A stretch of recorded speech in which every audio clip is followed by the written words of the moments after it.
nós vamos ministrar a palavra e entender aquilo que o Senhor quer falar conosco nessa noite. Nosso Deus é um Deus de avivamento. É o Deus do avivamento. O avivamento é parte essencial do seu plano de redenção. Desde quando Deus criou Adão e Eva e eles caíram em pecado, Satanás tem tentado alienar a humanidade de Deus. Ele tenta nos fazer desobedecer a Deus e cortar nossas relações com Ele. Avivamento é Deus nos visitando em amor.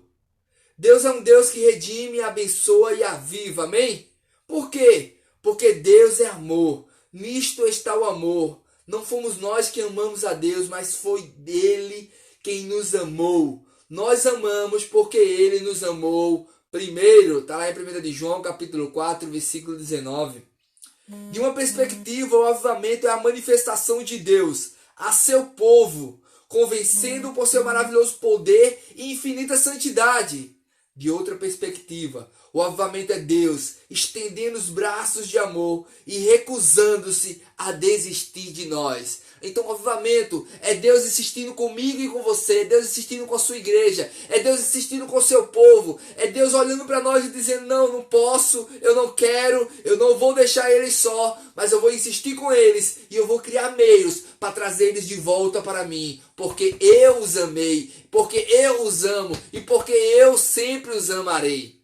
A palavra do Senhor diz que com cordas de amor, com cordas de benignidade, Ele nos atraiu, Ele nos amarrou a Ele mesmo. Então Ele escolheu nos amar. E como resposta dessa escolha de Deus, nós conseguimos amar Ele de volta. Eu gosto do hino do Antônio Cirilo, que ele diz que nós te amamos, Jesus, porque a semente desse amor é o teu amor por mim. Porque Ele primeiro me amou, eu posso amá-lo de volta. Porque o amor deles já está derramado em meu coração. Amém? Aleluia, glória a Deus. Vamos continuar aqui. Vez após vez, no período do Antigo Testamento, Deus estendeu os seus braços a Israel. Por meio dos profetas, reis justos, os líderes a quem ele levantara. Para chamar seu povo, Israel, de volta a ele. A maior situação de avivamento na história foi com Jesus. Porque Deus amou tanto o mundo, de tal maneira que deu seu Filho unigênito, para que todo aquele que nele crê não pereça, mas tenha a vida eterna. Esse é o maior de todos os avivamentos, sabe? Quando Adão e Eva pecaram, houve uma ruptura na aliança que eles tinham com Deus. A Bíblia nos mostra que a queda trouxe morte a todos os homens, porque todos pecaram, então todos passaram a ficar longe da glória de Deus, porque herdamos o pecado de Adão. A Bíblia diz que por meio de um homem o pecado entrou no mundo, mas por meio de um homem a vida veio a todos os homens. Assim como abundou o pecado, abundou a morte, abundou o pecado por meio de Adão. Por meio de Cristo, a graça e a vida de Deus abundou sobre nossas vidas. Eu quero que nós entendamos essa noite que houve uma promessa feita desde a criação, desde a queda. Existe um cordeiro que foi morto desde antes da fundação do mundo. Por isso que nós dizemos que o maior de todos os avivamentos aconteceu quando Jesus veio aqui a essa terra. Porque João Batista, mesmo no ventre da sua mãe, ele percebeu o grande avivalista, o grande Filho de Deus, ou por que não dizer, o grande Deus que se fez homem e habitou no meio de nós. A Bíblia diz que ele pula no ventre da sua mãe, porque percebe e sente a saudação de Maria. E Jesus estava no seu ventre. Eu quero que nós entendamos que Jesus é o maior avivamento que nós poderíamos ter tido. Jesus, ele vem na plenitude dos tempos. Ele vem para trazer a restauração, a salvação. Ele veio buscar e salvar o que se havia perdido. Ele veio para destruir as obras de Satanás. E nós hoje fomos resgatados do lamaçal do pecado. Fomos resgatados do lamaçal das trevas. Fomos resgatados do império das trevas. Transportados para o reino do Filho do seu amor. Porque Jesus Cristo, há quase 2000 anos atrás,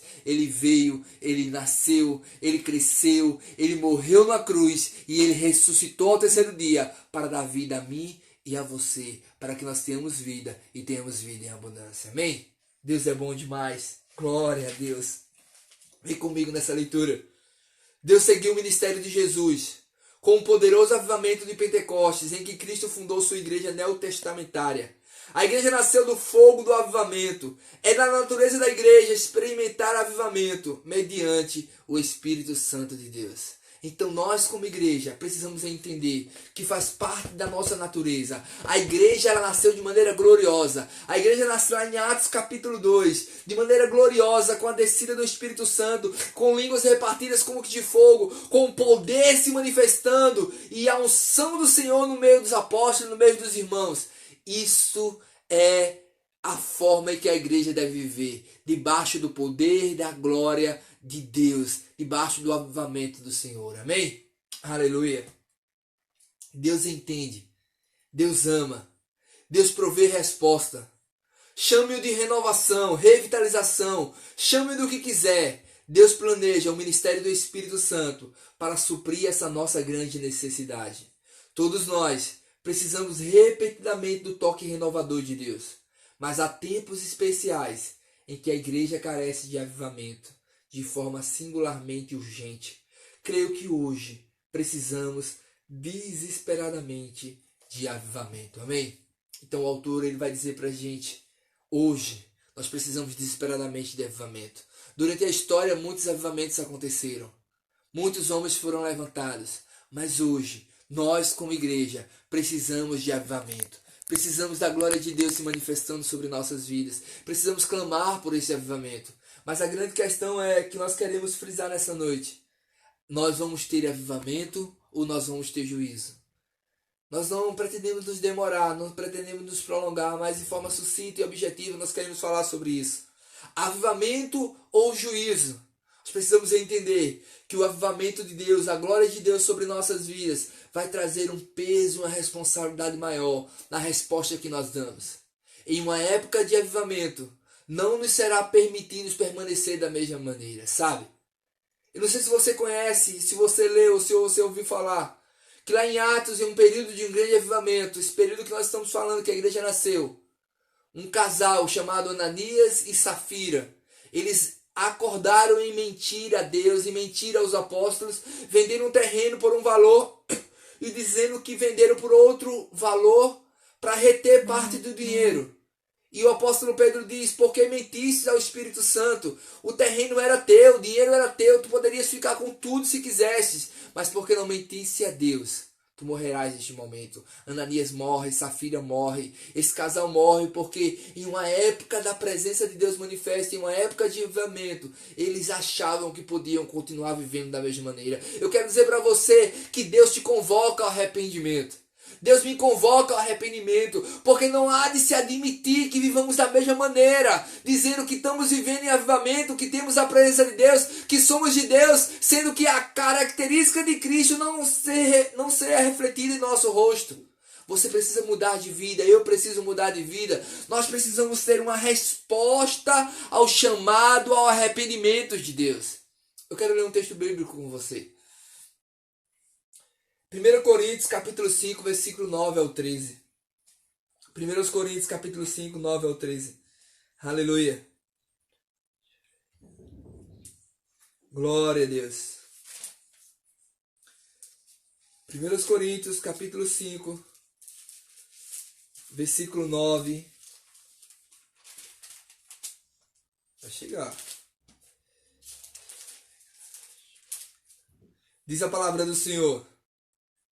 Na outra carta já escrevi a vocês que não se associem com os impuros. Refiro-me com isto não propriamente aos impuros deste mundo, aos avarentos, ladrões ou a idólatras, pois nesse caso vocês teriam de sair do mundo. Mas agora, escrevo a vocês que não se associem com alguém que, se dizendo irmão, for devasso, avarento, idólatra, maldizente, bêbado ou ladrão. Nem mesmo comam com alguém assim. Pois com que direito haverá eu de julgar os de fora? Mas será que vocês não devem julgar os de dentro? Os de fora, esses Deus julgará. Expulsem o malfeitor no meio de vocês. Irmãos, eu quero que a gente entenda que isso é sério.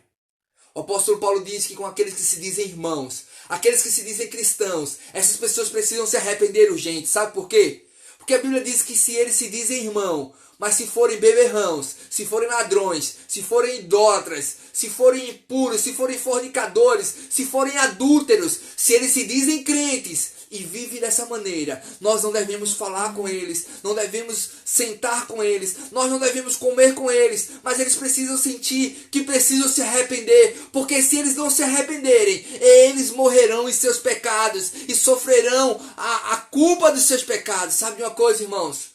Nós precisamos de entender que nós fomos chamados para conclamar arrependimento na vida deles. Sabe? Muitas pessoas estão vivendo de qualquer maneira, dizendo-se cristãos, mas ainda continuam com a vida de adultério, com a vida de pecado, com a vida de pornografia, com a vida de mentira, com a vida de bebedices, de orgias, como se desse mundo fossem. Eu quero dizer para essas pessoas, vocês precisam se arrepender, vocês precisam se render a Deus, porque uma coisa vocês precisam escolher: vocês vão viver o avivamento de Deus, ou vocês vão viver o juízo de Deus. Mas o juízo será sobre todos aqueles que não se arrependeram, que não se renderam, que não confessaram Jesus como Senhor de suas vidas. Sabe, eu lembro de uma história do Paul Washer. Ele diz o seguinte: imagine que eu cheguei atrasado aqui, nesse ambiente, para fazer a pregação. E vamos supor que eu cheguei atrasado e digo a vocês: eu quero pedir desculpa para vocês porque eu me atrasei, porque no meio do caminho meu carro furou o pneu. E quando meu carro furou o pneu, eu parei para trocar o pneu e a porca rolou para o meio da pista. E quando a porca rolou para o meio da pista, do pneu, eu vinha uma carreta de 200 toneladas a 200 km por hora. Ela veio e me atingiu em cheio, uma carreta de 200 toneladas a 200 km por hora. Por isso eu me atrasei. O que vocês iam dizer ao meu respeito? Como pode você estar aqui falando conosco, sendo atingido por uma carreta de 200 toneladas a 200 km por hora e dizer que por isso se atrasou? Das duas, uma. Ou eu estarei sendo um mentiroso, ou eu sou um louco.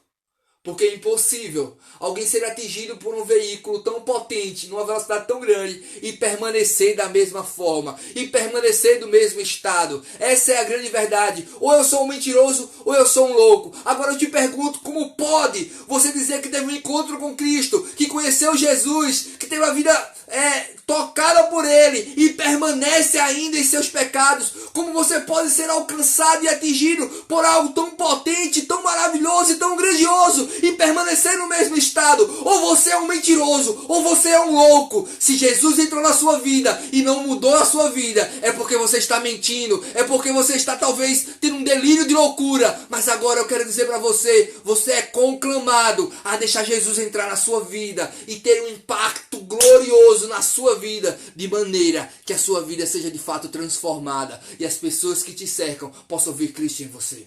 Eu quero dizer para você, se você se diz cristão e vive de maneira errada, eu te convido, se arrependa, meu irmão.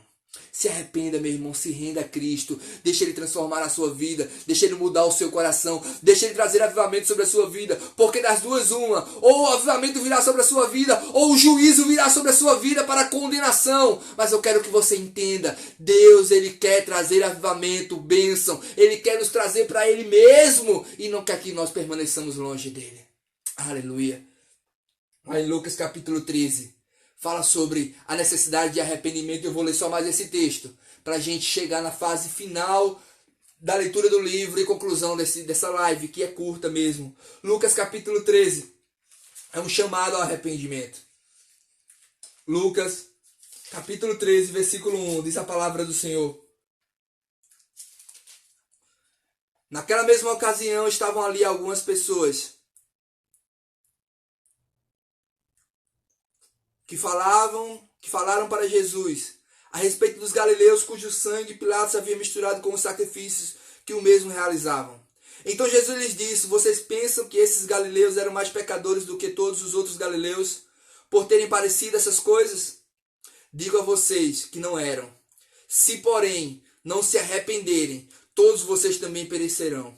E quanto àqueles 18 sobre os quais desabou a torre de Siloé e os matou, vocês pensam que eles eram mais pecadores ou mais culpados do que todos os outros moradores de Jerusalém? Digo a vocês que não eram. Mas se não se arrependerem, todos vocês, também perecerão e morrerão. Esse é o alerta de Deus. Se você não se arrepender dos seus pecados, você morrerá em seus pecados. E se você morrer em seus pecados, você estará perdido, estará separado de Deus para todo sempre. Deixa eu ler mais um versículo para você, para a gente concluir. Apocalipse, capítulo de número 19. Apocalipse, eu não anotei aqui a referência, mas vai lá, eu acho que é isso. Apocalipse, capítulo de número 19. Aleluia. Na verdade, Apocalipse capítulo 22, o último capítulo da Bíblia. Sabe, alguém já disse.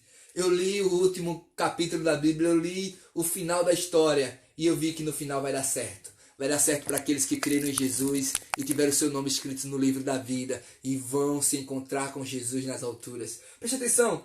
Apocalipse capítulo 22, versículo 11. Continue o injusto a fazer injustiça e continue o imundo a ser imundo. O justo continue na prática da injustiça e o santo continue a santificar-se.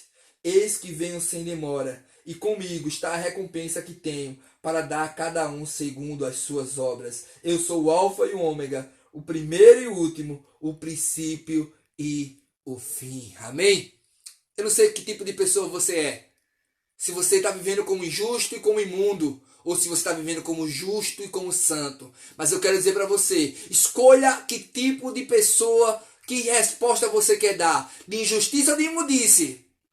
E serás apartado para a condenação eterna. Mas escolha dar a resposta de quem teve um encontro com Jesus e viva em justiça e santificação. E observe o que acontece. Eu vou ler o fim da história para você, finalzinho da história bíblica de Apocalipse. Eu vou ler para mim e para você. Bem-aventurado é aquele que lava suas vestes para que tenha direito à árvore da vida e entre na cidade pelos portões. Hoje é dia de você lavar as suas vestes, de permitir que o sangue do Cordeiro lave as suas vestes e você possa ter acesso à cidade celestial pelos portões. E aqui eu vou dizer para você, fora ficarão os cães, os feiticeiros, os impuros, os assassinos, os idólatras e todo aquele que ama e pratica mentira. Eu, Jesus, enviei o meu anjo para dar testemunho dessas coisas, e vocês nas igrejas. A vocês nas igrejas. Eu sou a raiz da geração de Davi, a brilhante estrela da manhã. O Espírito e a noiva dizem, vem. Aquele que ouve, diga, vem. Aquele que tem sede, venha. E quem quiser, de graça, beba da água da vida. Esse é o convite de Deus para a sua vida. Ele te convida a beber da água da vida. Ele te convida a comer da árvore da vida. Mas se você viver como imundo, como injusto, se você diz ser cristão e vive de maneira desordenada, eu tenho uma notícia para te dar. Juízo, expectação de juízo e fogo ardente é o que recairá sobre a sua vida. Mas vem comigo para a gente concluir essa live. Estamos falando sobre avivamento. Estamos falando sobre juízo. Mas falando de um Deus que não quer trazer juízo, mas quer trazer avivamento. O juízo pode conduzir ao avivamento. Permita-me repetir, Deus é Deus de avivamento. Um Deus de amor. Deus deseja visitar seu povo com avivamento em vez de juízo. Ele anseia abençoar, perdoar e é tardio em punir. Mas quando o seu povo se afasta dele e se desvia, recusando-se a se arrepender, é possível que Deus tenha de enviar juízo, acordar o seu povo e trazê-lo de volta ao arrependimento, a fim de ser misericordioso com ele. Então acorde, deixe-se render ao chamado do Espírito Santo e não se permita viver debaixo de juízo, porque hoje Deus quer preparar o meio do seu coração para que vivamos e desfrutemos de avivamento. E para a gente concluir, quando o juízo é aceito com humildade e o povo se arrepende, Deus está sempre pronto a perdoar e restaurar. Os judeus aprenderam bem essa lição por meio do juízo do cativeiro. Nunca mais desde aquele tempo, algum número considerável de judeus voltou à idolatria. O juízo de Deus tornou-se uma bênção para eles como uma nação. Esse é o nosso chamado. Nós somos chamados para viver esse avivamento. Mas a grande verdade é, se antes de vivermos esse avivamento, não passarmos por um pleno arrependimento, é bem verdade que o juízo de Deus recairá sobre nós. Mas nós vamos clamar e pedir a Deus por misericórdia, de maneira que ache em nós corações rendidos e quebrantados. Amém? Aleluia! Esse chamado é para você.